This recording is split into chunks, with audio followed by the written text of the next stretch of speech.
Hey guys, welcome back to my channel. You might notice that things look a little bit brighter and my surroundings are a little bit different. So I'm sitting in my tax office today getting some work done, and I figured why not shoot a video here. So if you don't know, April is Financial Literacy Month. So in the upcoming videos for this month, I'm going to be touching on a variety of topics that have to do with managing your finances, getting things in order, and overall just being organized.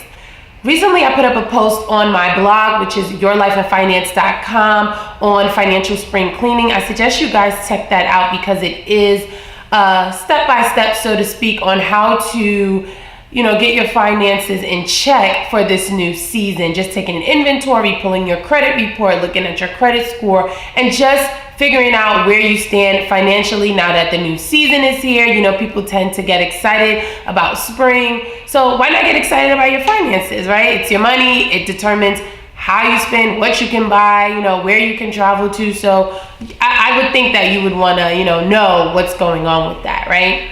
So today I'm going to talk a little bit about having an emergency fund. So if you don't know what that is, it's pretty much having a cushion. What you want to build out is about 3 to 6 months worth of your expenses. Now, different finance experts refute the amount that you should save, but honestly, it really is relative to your situation and to your finances. Your emergency fund can come into play if you lose your job, if your car breaks down, if you have unexpected, medical expenses, things like these. And it also allows you to not go deeper into debt because something all of a sudden jumped up. You don't want it to be where your car breaks down, you have no money saved up, and now you have to swipe your credit card to get things fixed, take out a personal loan. You want to keep your debt to a minimum. So having an emergency fund can assist with that. And it also reduces stress. When things happen that you didn't plan on, especially as it relates to your money, it can be a very stressful time. Your hot water heater cracks in your home, or your car breaks down. These things are necessities, so it's like you can't let it linger. But how am I going to pay for these things? That's where an emergency fund comes in. Okay, now you might be asking yourself, how do you build this emergency fund? Okay, so there's a number of ways that you can do this.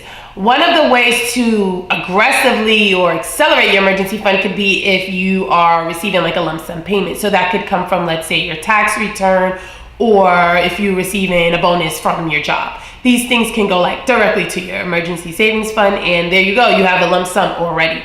But if you don't have something like that, you can then add your emergency fund to your budget. And you can, over time, build up your emergency savings. Now, if you have no emergency savings at all, trying to save for 3 months might seem bleak for you because that amount might be too large. So I suggest setting smaller goals, and as you hit that goal, then you set another goal, and as you hit that goal, you continue to go. And what I've noticed is that setting these goals give you small victories, so it motivates you and it encourages you to keep going. So I would suggest, if you don't have any emergency savings, maybe setting a goal of, let's say, $500 or $1,000. And once you reach that, you go to the next increment, and then you keep increasing until you get to that amount that you feel comfortable having in your emergency savings. Now, another important thing to factor in is to automate. This is a recurring theme that I mention almost all the time when I talk about finances. Automating forces you to let go and just let it be. For example, if you know that you're going to be contributing $100 to your emergency savings, why not just automate it? Let's say if you are saving $50 every paycheck, and you get paid semi-monthly. On the 15th and then the last day of the month, you set it up so that that $50 automatically goes to your emergency savings account.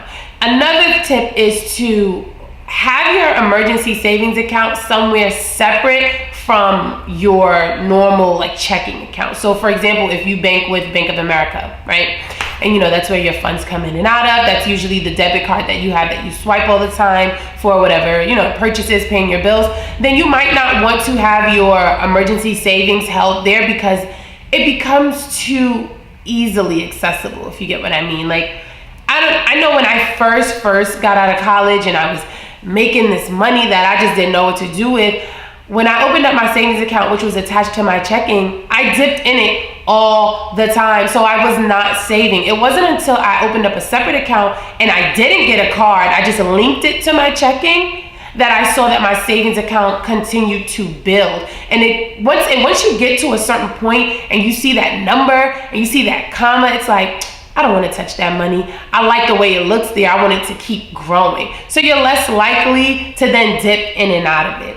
So that's pretty much it. An emergency fund is pretty simple. And like I said, it's really just to help you in the event that something were to happen that you really weren't expecting. You know, if you guys have an emergency fund, let me know how much you think is appropriate. Did you save 3 months? Did you save 6 months? How did you determine what was a good amount to save? And if you don't have one and have any questions, please let me know. And like I said, I do mention and give a lot of personal finance tips and tricks and things that you can do to better manage your finances on my blog. That's yourlifeandfinance.com. You can also check that out, and stay tuned for the next video in the Financial Literacy Power series, because we're going to be talking about retirement savings. See you guys next time.